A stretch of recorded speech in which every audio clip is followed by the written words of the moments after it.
할렐루야. 네. 하나님의 말씀은 창세기 33장 오늘은 10절에서 11절까지의 말씀 보도록 하겠습니다. 지난주에 창세기 32장 했고요. 오늘은 창세기 33장 10절에서 11절까지의 말씀입니다. 같이 한 목소리를 읽겠습니다. 시작. 야곱이 이르되 그렇지 아니하니이다. 내가 형님의 눈앞에서 은혜를 입었사오며 청하건대 내 손에서 이 예물을 받으소서. 내가 형님의 얼굴을 배운즉 하나님의 얼굴을 본 것 같사오며 형님도 나를 기뻐하심이니이다. 하나님이 내게 은혜를 베푸셨고 내 소유도 조카오니 청하건대 내가 형님께 드리는 예물을 받으소서 하고 그에게 관건함에 받으니라. 우리 옆사람하고 인사 한번 할까요? 귀하십니다. 귀하십니다. 네. 오늘 말씀 제목 한번 읽어볼까요? 시작. 필연적인 실패, 필연적인 절망이라는 말씀의 제목을 가지고 창세기 33장을 오늘 시작하도록 하겠습니다. 볼륨 조금만 줄여주시면 좋을 것 같은데요. 네.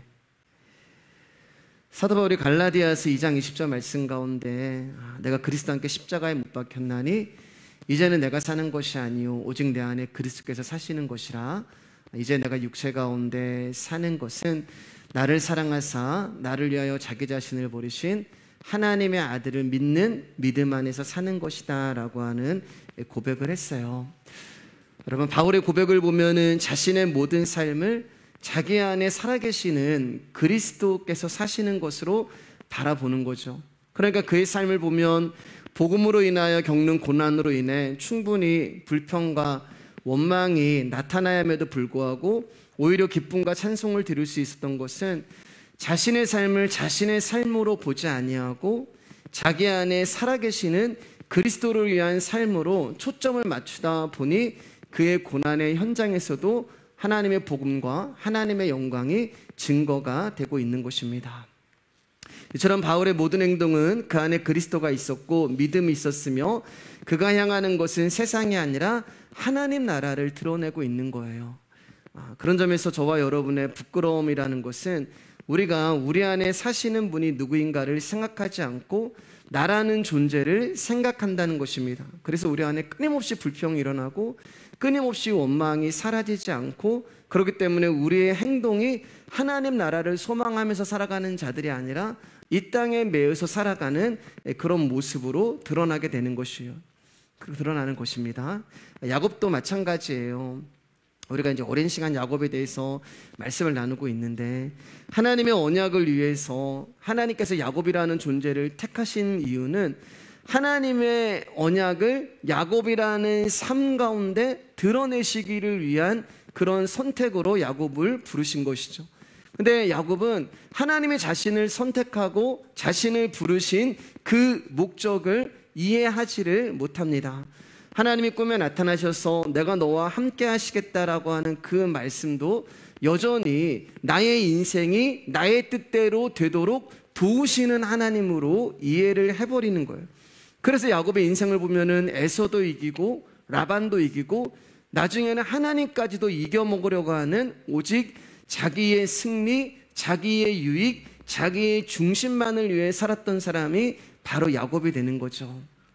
그래서 지난주에 하나님이 참지 못해서 이제 야복강에 혼자 있는 야곱을 찾아오십니다.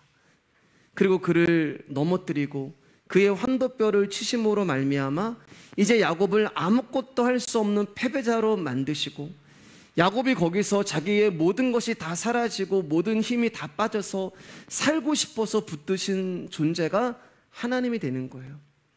그래서 지난주에 뭐라고 말씀드리냐면은, 하나님이 말씀으로는 나로 가게 하라라고 말씀하지만 절대로 저와 여러분들을 떠나실 수가 없는 것입니다. 박살이 나고 깨져버린 야곱이라고 하는 옛사람의 이름은 이제 더 이상 그에게 소용이 없게 되죠. 그래서 하나님은 이제 하나님이 통치하신다, 하나님이 승리했다라고 하는 이스라엘이라는 이름을 그에게 새로 주세요. 형 에서도 이겼고 삼촌 라반도 이겼고 하나님마저도 이기려고 했던 그의 목적과 그의 생각, 그의 계획, 그의 주장에 묶여있던 야곱을 하나님이 이제 풀어놓아 주시는 거예요. 야곱이라고 하는 겉사람, 야곱이라고 하는 옛사람에 묶여있는 야곱이라는 존재에게 이스라엘이라고 하는 이름을 새로 주심으로 말미암아 이제 거기서 그를 풀어놓아 다니게 하는 일을 하나님이 하시는 것입니다. 근데 그 모습을 보면은 비참해요. 풀어놓아 다니게 하시는 그 모습이 보면은 환도뼈가 부러져서 지팡이에 의지할 수밖에 없는 처참한 몰골로 나타나지만 그가 진짜 승리자가 되는 거예요. 오늘 우리가 찬양한 것처럼 우리는 가난하나 우리가 부한 것입니다. 우리는 무명하지만 우리가 유명한 거예요. 우리가 환도뼈가 부러져서 지팡이 하나 붙들고 살아가는 처참한 존재일 줄 모르지만 그 안에 이스라엘이라고 하는 새로운 이름이 존재하기 때문에 그가 진짜 승리자가 되는 거예요. 지팡이에 의지한 절뚝거리는 승리자가 된 것입니다. 자신의 힘으로는 이제부터는 절대 걸을 수 없는 승리자가 된 거예요. 자신의 힘으로는 아무것도 할 수 없는 승리자가 된 거예요. 그게 이스라엘이 되는 것입니다. 여기서 한 가지 우리가 짚고 넘어가야 할 게 있죠. 왜 하나님은 당신이 선택하고 부르신 자들에게 환도뼈가 부러지는 고난을 허락하시는 걸까? 우리를 선택하시고 우리를 부르신 이유가 하나님 나라의 백성으로 우리를 만드셔서 들어가게 하시는 것이 이유라면 그냥 우리를 선택하셔가지고 하나님 나라로 집어넣으면 되시는데 왜 중간이라고 하는 이 중간이라는 단어를 그렇죠. 인생이라는 것을 우리 가운데 허락하시고 우리를 이 땅 가운데 태어나게 하셔서 왜 이 땅에서 환도뼈가 부러지는 고난을 통과하고 난 후에야 하나님 나라로 들어가게 하시는 걸까? 왜 저와 여러분 인생 가운데 고난이라는 것을 주시는 것일까? 어떤 분은 야곱을 변화시켜서 구원받을 사람답게 만드시기 위해라는 말씀을 하실 수도 있어요. 그러나 그것은 여러분 구원의 조건이 되는 거예요. 야곱처럼 변화야지만 구원받을 수 있다. 그러나 구원은 믿음으로 가는 것이지 조건으로 가는 것이 아닙니다. 그것은 하나님의 선택에 대하여 오해하고 계시는 거예요. 여러분 우리가 서두에 살펴봤지만 바울 안에 그리스도가 계신다는 것, 바울 안에 예수님이 사신다는 것은 바울의 삶에 그리스도의 십자가라는 사건이 계획되어 있는 거예요.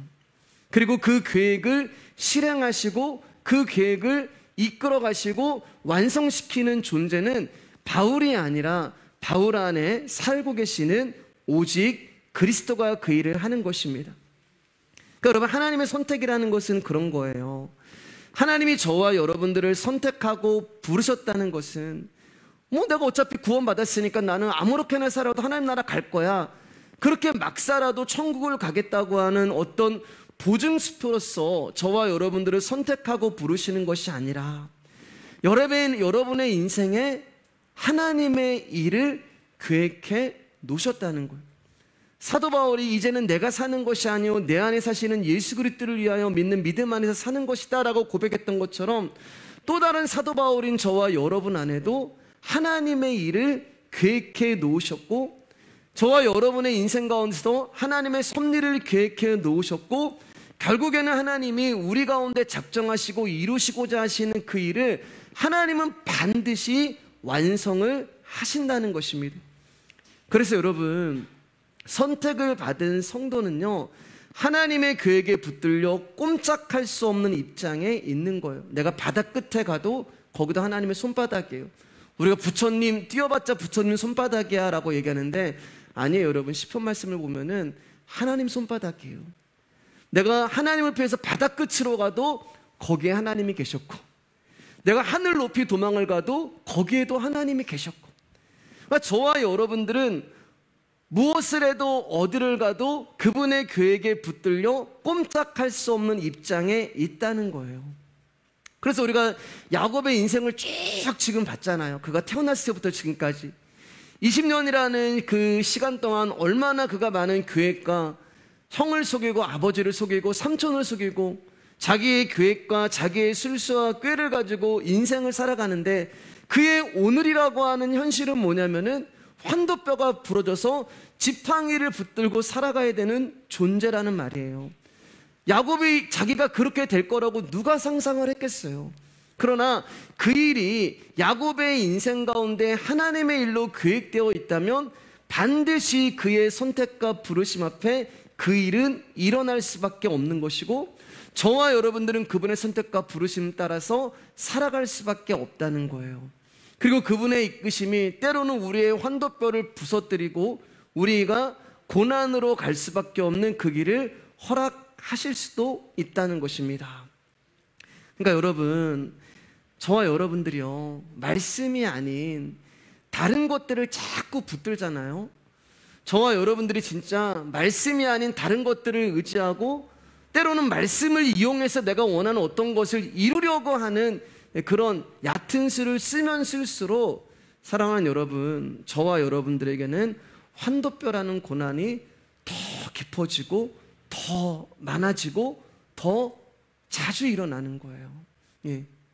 그러니까 저와 여러분들은 야곱을 골통해서 하나님께서 주신 게 지팡이 붙들게 하는 거예요. 지팡이.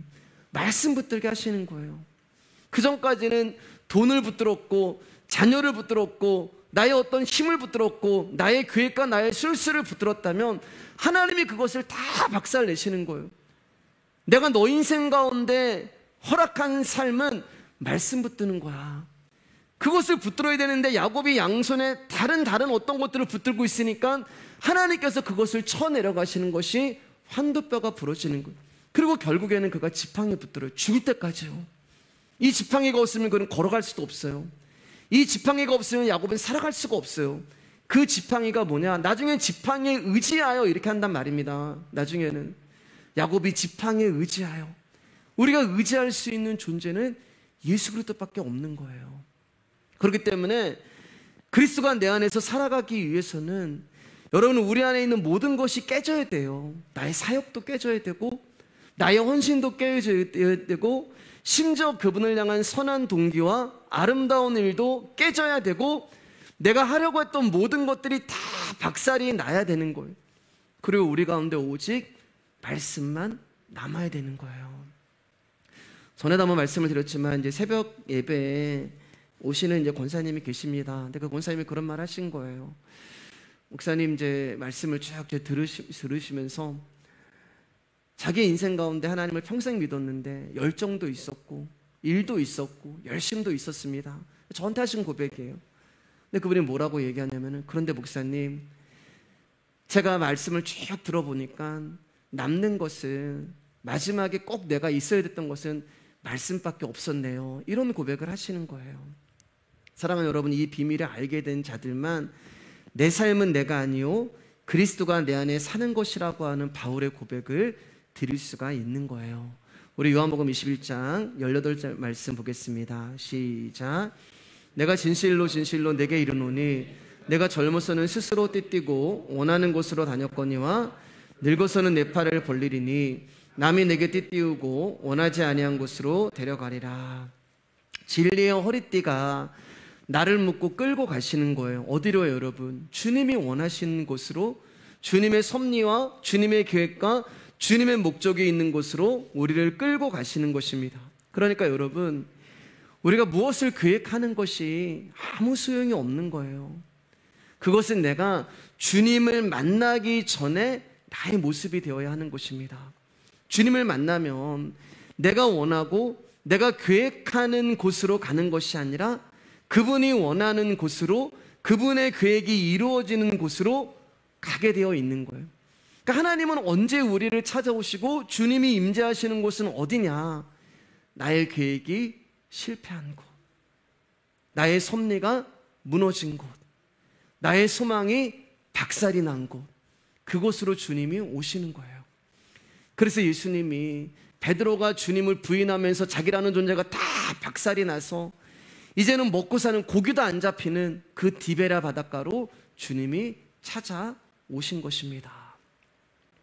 그렇기 때문에 저와 여러분의 인생 가운데서도 반드시 이 일은 일어나는 거예요. 어쩌면 이미 오신 분도 계실 것이고, 어쩌면 지금 오시는 분도 계실 것이고, 아직 안 오셨다면 반드시 그분이 진리의 허리를 띠고 당신이 원하시는 곳으로 우리를 끌고 가는 그 일이 있는 것입니다. 그래서 오늘 말씀의 제목이 필연적인 실패, 필연적인 절망이라고 정한 거예요. 반드시 와야 하는 실패, 그리고 반드시 와야 하는 절망이 우리의 인생 가운데 주어져야 하는 것입니다. 이 과정을 통과해야 돼요. 여러분, 인생이라는 것은 제가 전에도 말씀드렸지만 내 인생인데 내 뜻대로 안 되잖아요. 여러분들이 예수 그리스도를 알기 전에는 여러분이 원하는 대로, 여러분이 생각하는 대로 여러분의 인생의 방향이 나갔을 수도 있을 거예요. 그러나 내가 주님을 알게 된 후로는 내 인생인데 내 뜻대로 되지 않아요. 그 말은 나의 인생의 주도권은 나에게 있다는 말이 아니에요. 그리고 나의 인생의 주도권이 나에게 있었으면 벌써 저와 여러분들은 망하고 끝이 났을 것입니다. 오직 예수님이 끝까지 우리를 사랑하시는 그 사랑의 주도권을 붙들고 계시기 때문에 우리가 살아있는 거예요. 그리고 오늘 이제 창세기 33장은 그 야곱의 인생을 통하여서 하나님은 어떻게 그 인생을 끌고 가시는지에 대해서 조금씩 더 구체적으로 나오고 있습니다. 자, 우리 이제 33장 1절 2절 말씀 보도록 하겠습니다. 시작. 야곱이 눈을 들어 보니 에서가 400명의 장정을 거느리고 오고 있는지라 그의 자식들을 나누어 레아와 라헬과 두 여종에게 맡기고 여종들과 그들의 자식들은 앞에 두고 레아와 그의 자식들은 다음에 두고 라헬과 요셉은 뒤에 두고. 자, 드디어 이제 야곱이 형 에서를 만나게 되는데 형 에서가 눈앞에 400명의 군사와 함께 나타났어요. 그리고 야곱은 지금 지팡이를 잡고 절뚝발이가 되어 형을 맞이하게 됩니다. 여러분, 이 장면은 무슨 장면이냐면은 야곱은 이제 더 이상 도망칠 수가 없는 거예요. 도망을 가고 싶어도 도망을 못 가요. 절뚝발이가 어디를 도망을 칠 수가 있겠습니까? 아무것도 할 수가 없는 그런 상태가 된 거예요. 자, 그러자 야곱이 여기서 또 꾀를 내요. 예. 그러니까 우리가 알 수 있는 게 뭐냐면 야곱이 은혜를 받았다, 야곱에서 이스라엘이 됐다고 하더라도 하루아침에 그가 완전한 성화를 이루는 존재가 아니라는 것입니다. 그러니까 저와 여러분들이 은혜를 받았어요. 말씀을 통해서 이런 진리를 깨달았어요. 어느 부흥회나 어느 목사님 설교를 듣고서 여러분들이 어떤 집회에서 은혜를 받았다고 하도 우리의 성품과 우리의 기질이 하루아침에 바뀌지 않는다는 거예요. 그 이유는 여전히 저와 여러분들이 육이라고 하는 옷을 입고 있기 때문에 그렇습니다. 그런데 이 육이라고 하는 야곱 안에 이스라엘이 들어오신 것이고 그 이스라엘이라는 영이 나를 부수고 나를 깨시면서 점점 내 안에 있는 질그릇 안에 있는 보배가 밖으로 나오는 거예요. 하나님의 말씀이 자꾸 우리를 찌르고 우리를 부수시면서 결국에는 야곱이라고 하는 존재를 완전히 다 박살을 내시고 그 이스라엘만 남을 때까지 저와 여러분들을 이끌어 가시는 거예요. 그것을 인생이라고 말씀을 드렸고 그것이 말씀이라고 하는 실상이 우리 가운데 들어오셔서 증거가 되기까지의 과정이라고 말씀을 드렸고 그 과정을 믿음으로 사는 것이다 라고 말씀을 드렸어요. 자, 그래서 야곱이 인간적인 모든 힘이 다 사라졌을 때 이제 하나님의 나라를 눈앞에 뒀을 때 바로를 향해서 나도 안다라고 얘기하고 요셉을 향해서도 나도 안다라고 이야기하고 그가 마지막에 정말 지팡이 하나 의지하면서 뭐라고 고백하냐면은 내 인생을 돌아보니 130년이라는 인생을 돌아보니 험악한 인생을 살았다라고 얘기하는 거예요. 왜 험악하다라고 얘기하겠어요, 여러분? 하나님이 계속 그의 인생 가운데 그를 부신 거든 그를 깨트린 거란 말이에요. 그러니까 저와 여러분이라는 인생 내내 계속 하나님은 우리의 환도뼈를 치시면서 야곱이라고 하는 겉사람을 이스라엘이라고 하는 속사람으로 바꾸어 일을 하시는 것입니다. 에서의 군사 앞에 도망갈 수 없는 상황이 되자 야곱은 그의 가족들을 줄을 세워서 자기가 사랑하는 라헬과 요셉을 뒤로 보내고 그리고 조금 덜 사랑하는 레아와 남은 자식들을 앞에 세웁니다. 자신에게 가장 가치 없는 것들을 앞에 세우는 거예요. 그리고 자신에게 가장 소중한 것들을 뒤에 세우는 거예요. 그러니까 끝까지 나에게 소중한 것들을 지키려고 하는 야곱의 꾀가 나타난 것이고 형이 죽이려면 가치 없는 것부터 죽여라 라고 하는 야곱의 술수가 나타나는 것입니다. 그리고 에서에게 나가서 몸을 7번 절하고 형 에서에게 나가요. 혹시 내가 이렇게 나가면 형이 나를 죽이지 않을 수도 있겠다라고 하는 생각을 합니다. 그런데 이게 웬일인가요? 자기를 죽일 줄 알았던 에서가 그렇게 무섭고 두렵고 20년 동안 자기 가운데 걱정과 근심이었던 그 에서가 화를 내기는커녕 칼을 뽑기는커녕 야곱을 반갑게 끌어안고 울면서 입을 맞추는 것입니다. 우리 3절 4절 읽을게요. 시작.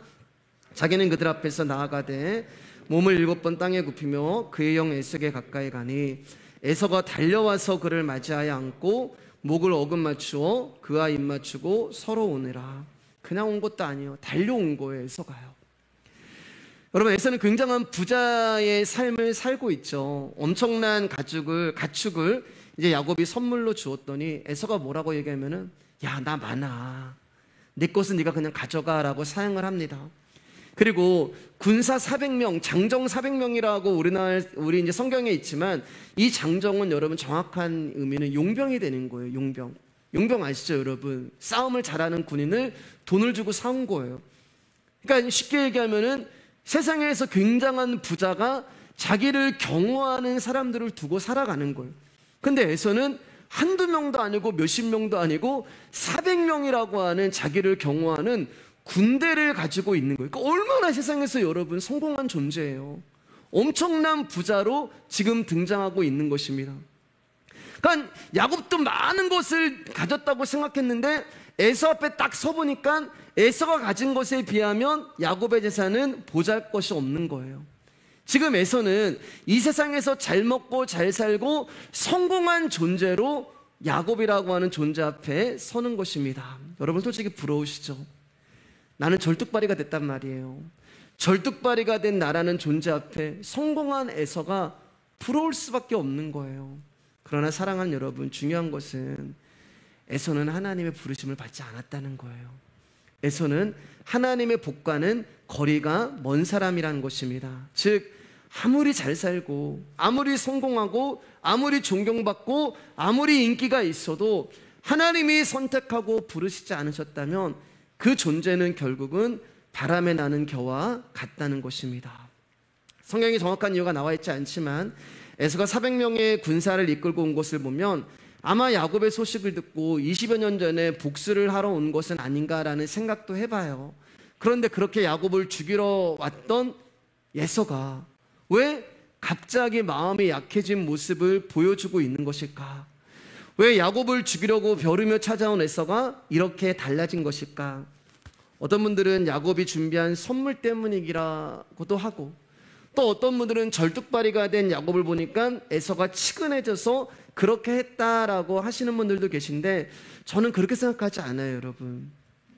하나님의 일하심은 야곱을 향한 것이지 에서를 변화시키는 것 가운데 목표를 가지고 계시지 않으시기 때문에 그렇습니다. 그러니까 무슨 말이에요? 에서가 변한 게 아니라 야곱이 변한 거예요. 에서의 마음이 변한 게 아니라 야곱이라고 하는 존재가 변한 거예요. 변했잖아요, 이스라엘로요. 간밤에 야곱이 변하는 사건이 야복강에서 일어났잖아요. 하나님은 야곱을 죽이려고 하는 에서의 마음을 변화시키는 것이 아니라 야곱에게 주신 당신의 언약, 야곱의 인생 가운데 예수 그리스도의 일, 하나님의 일을 이루시고 야곱이 하나님의 언약을 따르는 자로 그를 만들어 가시는 거예요. 그게 변화가 되는 거예요. 여러분, 야곱에게 있어서 에서라는 존재는 평생 근심거리였어요. 그렇잖아요.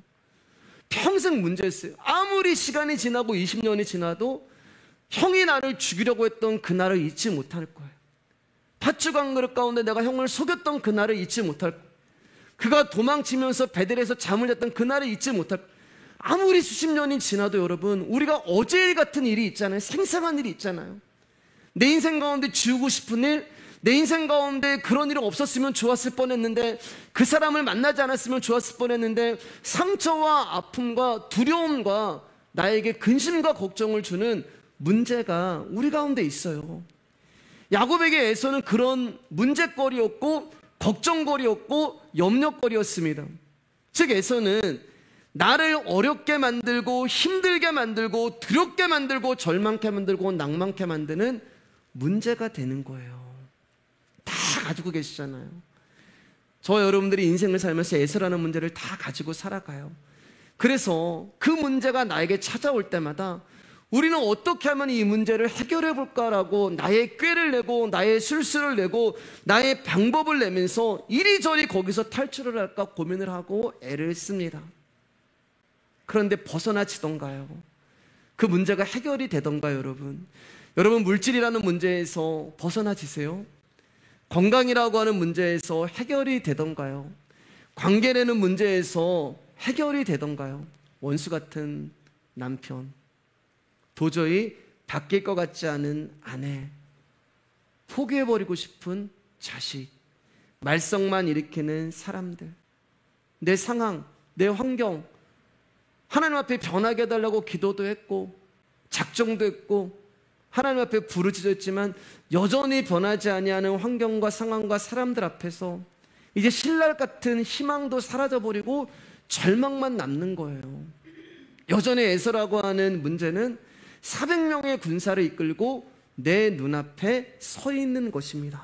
그런데 내 이름으로 해결할 수도 없고 풀어줄 수도 없었던 그 문제가 지금 어떤 일이 일어난 거예요?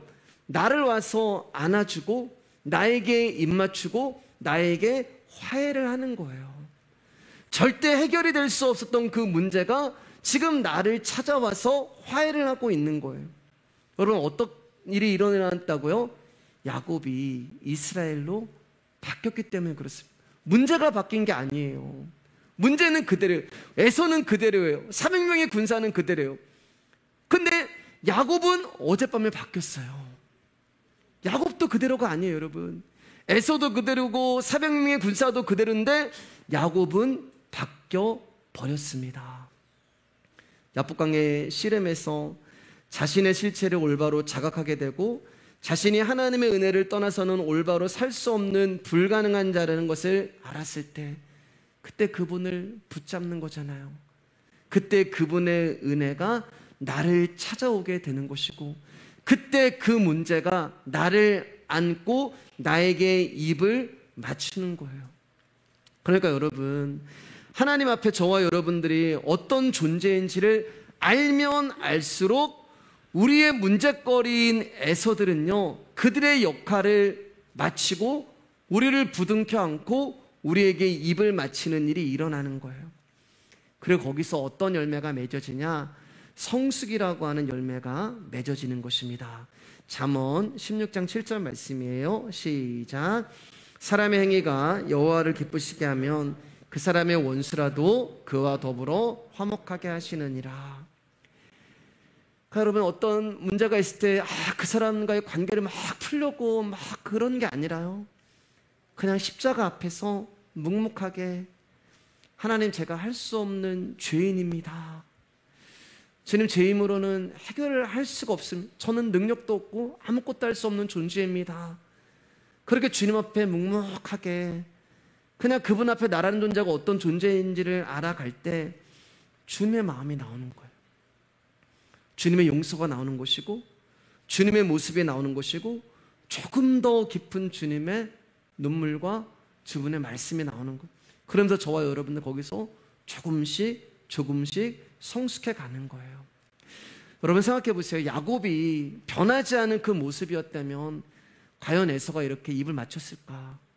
변한 존재는 야곱밖에 없는 거예요. 야곱이 여전히 야곱이었을 때는 에서가 야곱의 대적으로 존재하지만 야곱이 이스라엘이 되면 그 에서라는 문제가 해결이 되어버린 것입니다. 자, 10절 11절 말씀입니다. 시작.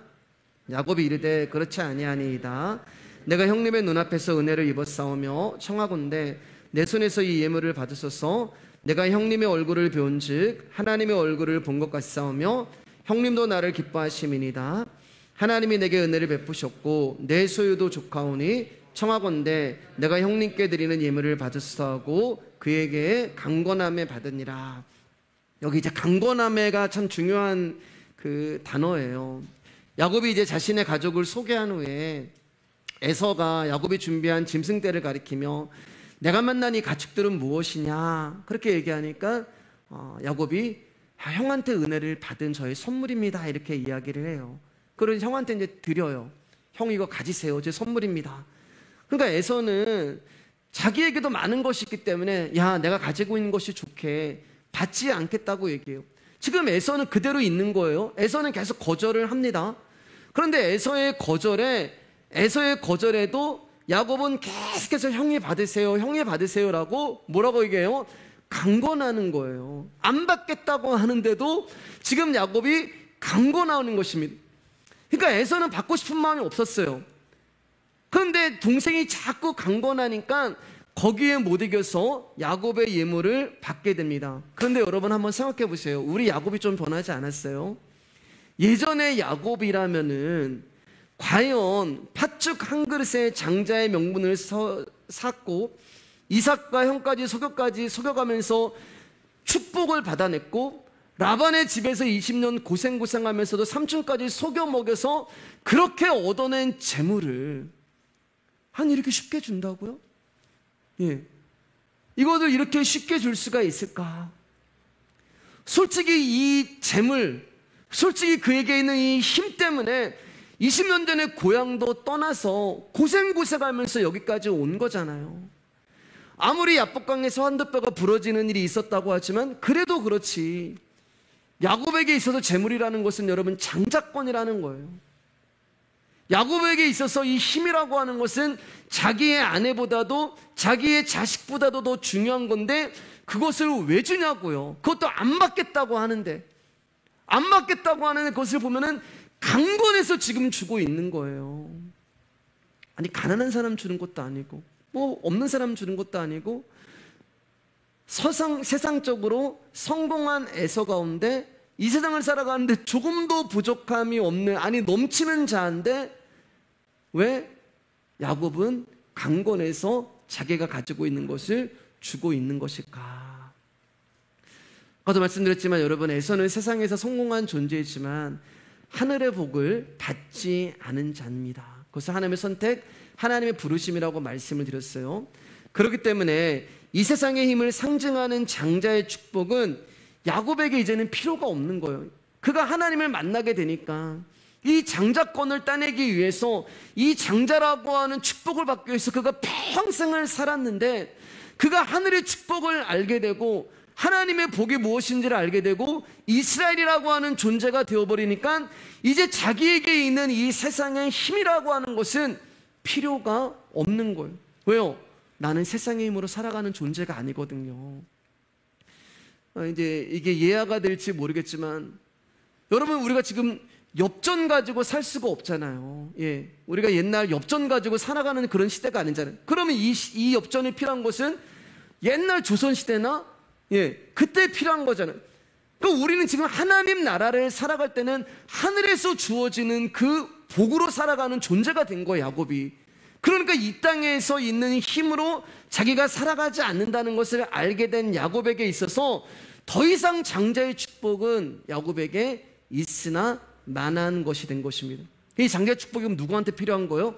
에서에게는 필요하죠. 왜요? 에서는 여러분 여전히 세상에서 살아가는 존재거든요. 그는 하늘의 복을 누리는 자가 아니거든요. 에서에게는 이 장자권이 필요해요. 세상의 힘이 필요해요. 그러나 야곱에게는 필요가 없는 거예요. 그래서 자기에게 필요가 없는 이 장자권을 이제 다시 형에게 돌려주는 거예요. 그러니까 질서를 하나님이 잡아주시는 거예요. 이거는 제 의견이 아니라 야곱이 뭐라고 얘기했는지 우리 11절 말씀 다시 한번 읽어볼게요. 시작. 하나님이 내게 은혜를 베푸시고 내 소유도 조카오니, 여기까지요. 예, 하나님이 내게 은혜를 베푸셨고 내 소유도 조카오니. 여러분, 어떻게 야곱이 이런 고백을 할 수가 있겠어요? 육을 입고 있는 야곱은 이런 고백을 할 수가 없어요. 우리라고 하는 존재는 늘 부족해요. 우리라고 하는 존재는 손에 뭔가 가득해도 늘 부족한 존재가 야곱이란 말입니다.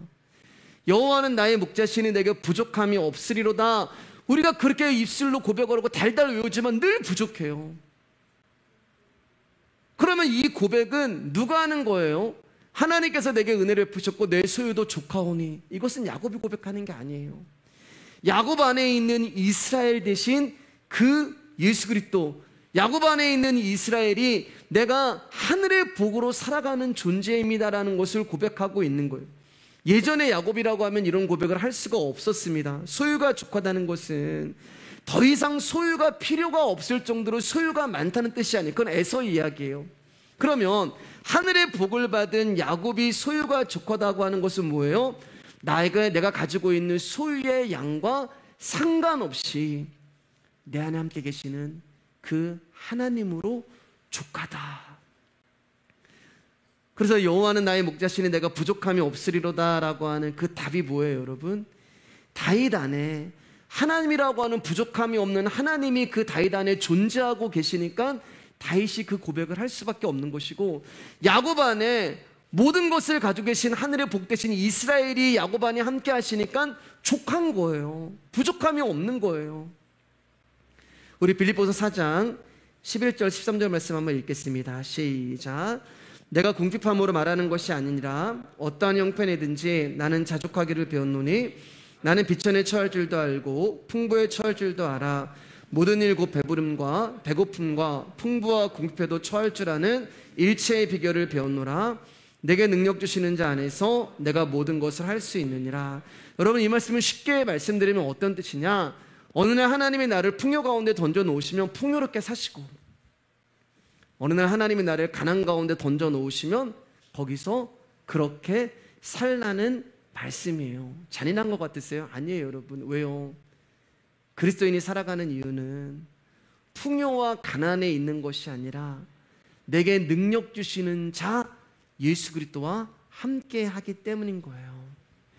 여러분, 빌립보서는 사도 바울이 감옥에서 쓴 서신이에요. 그러면 우리가 생각할 때 지금 바울의 상황 가운데서 일하시는 하나님의 능력은 바울을 감옥에서 벗어나게 해주시는 거예요. 왜냐하면 내게 능력 주시는 자 했잖아요. 그럼 바울은 감옥에 있으니까 하나님이 능력을 주시면 당연히 하나님이 바울을 감옥에서 건져내셔야 하는 거잖아요. 근데 바울은 감옥에 있어요. 여전히 감옥에 있으면서도 이 고백을 하는 것입니다. 그러면 어떻게 이것을 받아들여야 돼요? 하나님이 능력을 주셔서 모든 것을 다 할 수 있는 상태가 되었는데 왜 바울이 여전히 감옥에 있는가? 그것은 하나님의 능력이 바울을 감옥 안에 가두고 있기 때문에 그래요. 하나님이 능력을 주시는데 바울에게요, 감옥 안에서 아무것도 할 수 없는 꽁꽁 묶여있는 상태로 둬버리시는 거예요. 그게 그분이 바울 가운데 행하시는 능력이에요. 우리가 하나님의 능력을 주시고 요셉을 그렇게 사랑하셨으면, 아니 왜 노예로 팔려가게 해? 아니 왜 감옥에 가게 해? 그런데 그게 하나님이 요셉에게 하시는 능력이 되는 거예요. 그 순간은 답답하죠. 그 순간에는 원망도 되죠. 불평도 되죠. 요셉이 감옥 안에서 내가 잘못한 것도 없는데, 나는 억울한데 노예에서 해방될 줄 알았는데 감옥 안에 왔을 때 내가 그렇게 믿고 내가 부르고 내가 찾던 그 하나님은 어디 계신가? 말씀드렸잖아요, 여러분. 거기 함께 계신 거예요. 다만 그분이 당신의 숨소리를 표현하지 않는, 호흡을 멈추시고 당신이 계신 인기척을 내지 않으시고, 그러나 그곳에 하나님이 함께 하시는 것. 그러니까 능력이라는 것은 자꾸 우리가 뭔가가 내가 병고침이 일어나고 기적이 일어나고 뭔가 대단한 것이 내 눈앞에 일어나는 게 능력이 아니라 그분이 나와 함께 하시는 것이 능력이에요. 그렇기 때문에 바울이 풍부한 거에서 하나님께서 나한테 복을 주셔서 내가 이렇게 부자가 되었어, 거기에 대해서도 얘기하지 않고, 비천과 가난, 하나님 나를 저주하시나 내가 비천과 가난, 거기에도 자기는 중점을 두지 않는, 바울이 중점을 두는 건 딱 하나예요. 내게 능력 주시는 자 안에. 그 안이 어디예요? 그리스도 안이란 말이에요. 그리스도 안. 그러니까 지금 바울은 감옥 안에 있는데 그리스도가 자기와 함께 있는 거예요. 그게 능력인 거예요. 그게 능력인 거예요, 여러분. 우리가 이것을 자꾸 오해를 하니까, 하나님 나를 사랑하긴 하세요? 나를 사랑하신다면 왜 내 인생이 이 모양 이 꼴이고 다른 사람은 다 저렇게 에서처럼 성공하는데 나는 왜 절뚝발이로 살아야 하며, 나는 복음만 전했는데 왜 내가 감옥에서 이런 꼴을 당해야 하며. 여러분, 바울이 감옥 안에 있는 게 뭐가 편하겠어요? 솔직하게. 하나님의 능력을 주시기 때문에 조금도 바울은 힘들지 않을 거야. 배고프지도 않을 거야. 아프지도 않을 거야. 불편하지도 않을 거야. 그 습하고 벌레들 우글거리고 그 진흙 바닥이고 누울 수도 없는 그런 환경에서 우리 이제 그런 생각을 하고 있어요. 천만의 말씀이에요, 여러분. 우리가 목사님은 하나님께 능력을 주시기 때문에 배고프지도 않을 것이고 불편하지도 않을 것이고, 그렇지 않아요, 여러분. 아니, 솔직히 누가 비천하고 가난하게 사는 게 좋은 사람이 누가 있어요? 누가 몸 아프고 누가 힘들게 살고 누가 피곤하게 사는 거 좋은 사람이 누가 있어요? 근데 우리는 어떤 생각을 해요? 바울은 특별한 하나님의 종이니까 하나님이 지켜주실 거야. 하나님이 안 피곤하게 하실 거야. 하나님이 다 채워주실 거야. 그렇지 않아요, 여러분. 다 똑같은 거예요, 사람 사는 거는요. 저도 아픈 거 싫고, 저도 가난한 거 싫고, 저도 비참한 거 싫은 거. 목사라고 뭐가 다르겠어요? 바울이라고 뭐가 틀리겠어요? 바울 역시 감옥 안에 있는 감금의 상태가 불편했어요. 절대 만족스럽지 않아요. 바울이 여러분 하나님 조금 더 원망하지 않았을까? 정말 조금 더 원망하지 않았을까요? 그가 이제 이런 고백을 해요, 바울이요. 내가 40에 하나를 감한 매를 맞고, 그 이야기 하는 게 뭐냐면 원망하는 거예요. 내가 왜 맞아야 돼, 하나님? 아니, 내가 왜 감옥에 있어야 돼요? 여러분, 바울이 왜 40에 하나, 39대잖아요. 왜 39대 맞았는지 아세요? 40대 맞으면 죽거든요, 사람이. 그럼 바울이 그거 맞을 때 막 사람들이 볼 때는 아픈데 하나님이 그때 능력을 주셔서 그게 막 엉덩이에 닿을 때 막 스펀지처럼 이렇게 안 아프게 하셨을까? 아니란 말이에요, 여러분. 죽을 것처럼 아팠을 거예요. 바울이 그 매를 맞으면서도 막 오직 예수 그리스도 이랬을 것 같아요? 저는 안 그랬을 것 같아요, 여러분. 뭐가 행복했었겠어요? 내가 잘못한 게 없는데, 나는 복음을 전했는데, 내가 복음을 전하니까 이 아픔을 견뎌야지. 뭘 견뎌요, 여러분? 솔직하게. 정말 좀 솔직하고 싶어요, 정말. 여러분이라면 어떻게 했어요? 바울 얘기하지 말고 여러분이라면. 여러분, 바울을 또 주의 종을 대단한 존재로 보시는데 그렇지 않습니다. 똑같은 사람이고 연약해요. 바울이 하나님을 향해서 원망하는 거예요. 하나님, 내가 왜 이 매를 맞아야 돼요? 하나님, 억울해요. 내가 뭘 잘못했어요? 타는 배마다 족족 난파가 되고. 여러분, 바울을 보면서 제가 보면서 수시로 굶었다고 얘기하거든요, 바울이. 밥 사주는 사람도 없었어요. 좀 인간적으로 한번 생각해 보자고요. 그가 왜 굶었겠어요? 여러분, 바울이 왜 일을 했겠어요? 그래서 뭐 이제 목회자도 뭐 이제 직업을 갖고 막 이렇게 해야 된다 그러는데, 저는 그렇게 생각하지 않아요, 여러분. 그가 배고파서 일한 거예요. 아무도 밥을 안 사주니까. 여러분도 저한테 밥을 잘 사주시죠. 아무도 바울의 배고픔을 모르니까 수시로 굶었어요. 왜 굶었어요? 하나님 채워주시겠지. 하나님이 능력을 주시겠지. 하나님이 도우시겠지. 그리고 또 하나 생각해봤어요. 굳이 저렇게까지 복음을 전해야 돼? 아니, 굳이 저렇게까지 말씀을 좀 전해야 돼? 좀 두리뭉실하게 해가지고 복음을 전하고, 좀 두리뭉실하게 해가지고 사람들 가운데 예수를 전해도 되는데, 아니, 저렇게 좀 복음을 전해야지 사람들이 예수를 믿나? 그러니까 왜 바울이 수시로 밥을 굶고 사람들한테 배척을 당했을까? 예수를 믿는 사람들조차도 그를 부담스러워했던 거예요. 그래서 그가 일을 합니다. 복음 전하다 매를 맞고, 수시로 굶고, 고난을 받고, 배가 난포되고, 추위에 떨고, 잠도 못 자고, 어떤 날은 감옥에 갇히고, 그냥 갇히는 것도 아니고 엄청 두들겨 맞고 갇히고, 그런데 두들겨 맞아가지고 온몸에 피투성이에다 힘도 없는데 하나님이 깨워가지고 찬송하라 그러고, 무슨 찬송이 나오겠어요, 여러분? 우리가 이제 힘들면 찬송해라 이런 표현이 있는데, 힘든데 어떻게 찬송이 나와요? 고난받을 땐 찬송하고, 고난받을 땐 무슨 찬송이 나와요? 욕이 나오죠. 솔직하게 바울이 찬송을 하죠. 근데 마음에도 없는 입술에 고백을 했을지도 몰라요. 바울이 여러분 하나님 향해서 서운한 마음이 없겠어요? 자신을 복음을 전하는 주의 종으로 부르셨으면 적어도 먹고 사는 문제는 해결해 주셔야 되는데, 너무 지치고 너무 피곤하고 너무 아픔만 허락하시냐고요. 그런데 왜 바울이 이것을 참고 견디며 이제는 내가 사는 것이 아니요 그리스도께서 사시는 것이다 라고 고백까지 하면서 그가 복음을 끝까지 전하는 이유가 뭐냐는 거예요. 고린도후서 12장 1절 4절 말씀 보겠습니다. 시작. 무익하나마 내가 부득불 자랑하노니 주의 완상과 계시를 말하리라. 내가 그리스도 안에 있는 한 사람을 아노니 그는 14년 전에 셋째 하늘에 이끌려 간 자라. 그가 몸 안에 있었는지 몸 밖에 있었는지 나는 모르거니와 하나님 아시느니라. 내가 이런 사람을 아노니 그가 몸 안에 있었는지 나는 모르거니와 하나님은 아시느니라.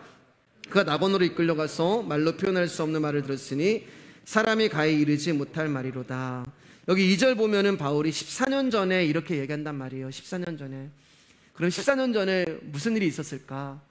바울이 다메섹에서 하나님을 만나는 때였어요. 예수 그리스도가 누구인지를 만나는 때였어요. 다시 말하면 복음을 전하기, 본격적으로 주의 일을 하고 본격적으로 주의 사역을 하기 전, 그때가 14년 전이란 말이에요. 근데 하나님이 바울에게 이제 본격적으로 복음을 전해라 라고 하는 그 일을 맡기기 전에 한 가지 일을 하셨는데, 그 일이 뭐냐면 하나님이 그를 데리고 하나님 나라를 경험하게 하셨어요. 셋째 하늘이라고 얘기하잖아요. 성경에 이제 세 가지 하늘이 있어요. 삼층천이라고 하나님 나라를 보여주신 낙원이라고 얘기하는 거죠. 하나님 나라를 경험하게 해주시는 거예요. 그럼 잘 들어보세요, 여러분. 14년 전에 내가 이제 복음을 전해야지 라고 하는데 하나님이 오늘 야 잠깐만 내가 너 잠깐 데리고 어디 좀 갔다 올게. 그리고 데리고 갔다 오신 것이 하나님 나라예요. 하나님 나라를 그러니까 바울이 본 거예요. 경험한 거예요. 그리고 나서 하나님이 그를 복음 전하는 자로 세운 것입니다. 그러면 여러분, 바울은 확실한 증거가 있는 거예요. 확실한 하나님 나라를 경험하고 온 거예요. 그러니까 그에게는 예수 그리스도라고 하는 십자가를 부인할 수가 없는 거예요. 여러분 이해가 되세요? 진짜를 지금 경험하고 왔어요. 우리가 하나님 나라 그러는데 그 하나님 나라를 진짜 가서 막 경험하고 막 내려온 거예요. 근데 그것을 경험했는데, 그 진짜를 내가 경험했는데 어떻게 하나님 나라가 없다고 얘기할 수가 있겠어요, 바울이. 내가 하나님 나라를 경험하고 왔는데 야 그거 거짓말이야 라고 어떻게 얘기할 수가 있겠어요. 예수 그리스도의 십자가의 은혜로 말미암아 하나님 나라를 들어가는 것을 바울이 진짜 경험했는데 그 예수의 십자가가 가짜야 라고 어떻게 이야기를 할 수가 있겠어요. 진짜를 경험하고 있는데 어떻게 가짜를 이야기하고, 진짜 존재하는 하나님 나라를 경험하고 왔는데 어떻게 없다고 증거하고 거짓이라고 증거할 수가 있겠어요. 그러니까 그는 고난을 당하면서도 야 하나님 나라 부인하면 내가 너한테 매 안 될게, 이거 부인할 수가 없는 거예요. 고난을 당하면서도 그는 그래서 하나님 나라를 증거하는 것이고, 원망이 나오지만 진짜 있는 걸 알기 때문에 하나님 나라를 증거하는 것이고, 힘들고 지치지만 진짜 자기가 경험해 봤기 때문에 그 하나님 나라를 증거할 수밖에 없는 거예요. 진짜 갔다 왔으니까요. 무슨 말씀인지 이해가 되시죠? 네. 그래서 제가 이제 말씀 준비하면서 야 하나님 진짜 소름 끼친다. 14년 전에 그걸 먼저 경험하게 하시고 나서 이거 어떻게 부인할 수가 없는 거예요. 자, 그러면 우리는 어떤가요? 우리는 진짜 하나님 나라 못 봤잖아요. 못 경험했잖아요. 바울처럼 하나님 나라를 경험하지도 않았는데 어떻게 우리는 주님의 나라를 위해서 궁핍과 비천과 가난과 어려움 가운데서 내게 능력 주시는 자 안에서 내가 모든 것을 할 수 있다는 고백을 할 수가 있냐는 거예요. 그런데 가만히 보면 우리 인생을 보면 바울만큼은 아니지만 나에게 고난이 오고, 바울만큼은 아니지만 나에게 어려움이 올 때 여러분 우리가 그것을 믿음으로 이겨나가는 모습이 있단 말이에요. 우리 안에 하나님의 뜻이 있을 거야. 어떤 고난이 오고 어떤 문제가 왔을 때 이것을 향한 하나님의 섭리가 있을 거야. 바울이 지금 똑같은 고백을 우리가 하는 거예요. 고난이 오고 어려움이 왔을 때 그 자리에서 무너지는 것이 아니라 하나님은 선하시고 하나님은 여기에 대한 계획이 계시고 하나님은 여기에 대한 뜻이 있을 것이고, 바울만큼은 아니지만 내가 그 고난을 내게 능력 주시는 자 안에서 감당하는 일들이 우리 안에서 일어난다는 말이에요. 그럼 우리는 어떻게 이 일이 일어날까? 여러분 사실은 제가요 어제 말씀 준비하면서 여러분들은 모르겠지만 저는 엄청 소름이 끼쳤어요. 늘 보던 말씀이고 자주 보던 말씀인데 하나님이 이 말씀 가운데서 또 하나를 저에게 이렇게 보물처럼 열어주신 거, 저만 이제 놀라는 거예요. 예, 제가 이런 말씀하면 이제 항상 저만 놀라는데, 우리 4절 말씀 한번 볼게요. 4절입니다. 시작. 그가 낙원으로 이끌려가서 말로 표현할 수 없는 말을 들었으니 사람이 가히 이르지 못할 말이로다. 바울이 이제 셋째 하늘을 올라갔는데 낙원을 간 거예요. 하나님 나라를 간 거예요. 근데 하나님 나라를 가면 무엇을 봤다라고 얘기되잖아요. 무엇을 봤다. 근데 무엇을 봤다라고 이야기하지 않고 표현할 수 없는 말을 들었다라고 이야기해요. 근데 그 들은 것이 사람의 언어로는 이루 말할 수 없는 것들이라고 말씀하고 있는 것입니다. 그러니까 바울의 고백은 하나님 나라를 봤다라는 것이 아니라 하나님 나라를 들었다라고 이야기를 하는 거예요. 근데 우리는 그렇게 얘기 안 하잖아요. 내가 봤어. 내가 진짜 봤어. 근데 바울은 뭐라고 얘기하면은 내가 들었어. 내가 진짜 들었어. 그러니까 바울은 여러분 이 4절 말씀을 보면은 하나님 나라를 들은 거예요. 들음으로 보는 거예요. 믿음은 들음에서 나며 들음은 그리스도의 말씀이니라. 그런데 여러분 사도 바울이 뭐라고 얘기하면은 말로 표현할 수 없는 말인데 사람의 언어로는 이것을 이야기할 수가 없대요. 맞죠 여러분? 영적인 하나님 나라를 보고 왔으니까 육을 입은 우리의 언어로는 이것을 표현할 수가 없는 거예요. 그런데 여러분 그게 뭐예요 여러분? 복음이잖아요. 복음이라고 하는 비밀이잖아요. 그러니까 저와 여러분들은 여러분 오늘도 이 사도 바울이 봤던 하나님 나라라고 하는 이 복음을 우리의 귀로서 듣고 있는 거예요. 그리고 그 들려진 말씀이 내 안에 하나님 나라로서 임재하는 거예요. 그러니까 사도 바울은 하나님 나라를 간 것이고 하나님 나라는 오늘 말씀을 통해서 우리 안에 온 거예요. 내게 능력 주시는 자 안에서 내가 모든 것을 할 수 있느니라. 그러니까 들려지는 하나님의 나라가 말씀으로 우리 안에 들어온 것입니다. 사람의 언어로 표현할 수 없는 복음, 아무나 믿을 수 없는 복음, 아무에게나 허락되지 아니하는 복음, 오직 하나님이 선택하고 부르신 야곱에게만 들려지는 그 복음이 오늘도 완성된 하나님 나라로 완료된 셋째 하늘로 우리 안에 말씀으로 찾아오시는 거예요. 그러니까 하나님 나라는 보는 것이 아니라 듣는 거예요. 그래서 우리가 들음으로 하나님 나라를 믿는 것입니다. 그리고 믿음은 들음에서 나며 들음은 그리스도의 말씀이니라. 그렇다면 저와 여러분에게 왜 이런 일이 일어났는지 이해가 되시죠? 우리 안에 능력 주시는 그분이 계시는 거예요. 내게 능력 주시는 자 안에서. 그렇기 때문에 저와 여러분들이 때로는 감옥 같은 현실 안에서도 그분을 찬송할 수 있는 것이고, 우리가 답답한 환경 가운데서도 그분께 감사할 수 있는 것이고, 내가 때로는 힘들고 한도뼈가 부러지는 그런 상황에서도 여전히 그분을 붙들 수 있는 것은 내 안에 이미 능력 주시는 자이신 예수 그리스도가 나와 함께 하시기 때문에 그런 일이 일어나는 것입니다. 그리고 오늘도 그 일은 하나님은 우리 가운데 말씀으로 알려주시는 거예요. 조금씩 조금씩 한 걸음씩 한 걸음씩 우리의 인생에서 하나님은 바울이 당했던 고난들, 그리고 야곱이 고백한 험악한 인생이라는 것을 겪게 하면서 저와 여러분들을 하나님 나라로 만들어 가시는 것입니다. 그 길이 어려워요. 외롭고 고통스러워요. 그러면서 알게 되는 거예요. 나를 선택하고 부르신 하나님께서 당신의 계획을 완성하기 위해서 때로는 나에게 풍요로움도 허락하시지만 나에게는 꼭 필요하게 가난도 주시는구나. 나에게 건강도 하나님께서 하나님 나라를 주시기 위해서 주시지만 때로는 비천함과 몸의 연약함도 허락하시는구나. 때로는 하나님이 그 복음과 하나님 나라를 위해서 나를 정말 좋은 곳에다 데려다 주시기도 하지만 때로는 나를 감옥 같은 곳 가운데 놓아주시기도 하시는구나. 그렇기 때문에 상황과 환경으로 인해서 우리가 요동치는 것이 아니라 내 안에 능력이 되시는 그 하나님 나라가 나와 함께하고 있기 때문에 내게 능력 주시는 자 안에서 내가 모든 것을 할 수 있다는 고백이 나오는 거예요. 그 하나님의 섭리와 계획과 일하심을 인정하자 바울에게서 불만이 사라지는 거예요. 하나님의 뜻이 있겠지. 나에게 이런 일이 일어나는 거, 하나님의 무슨가 계획이 있으시겠지. 지난주에 얘기했잖아요. 뭔가를 예측하면은 예방을 하겠는데, 뭔가를 나에게 찾아오는 불행과 나에게 찾아오는 걱정에 대해서 내가 뭔가를 예측하고 내가 뭔가를 미리 알았으면 준비를 하겠는데 그렇게 오지 않잖아요. 그러면 어떻게 해야 되냐? 하나님의 뜻이 있으시겠지. 나에게 지금 이 삶을 허락하시는 이유가 있으시겠지. 나를 여기에 던져놓으신 이유가 있으시겠지.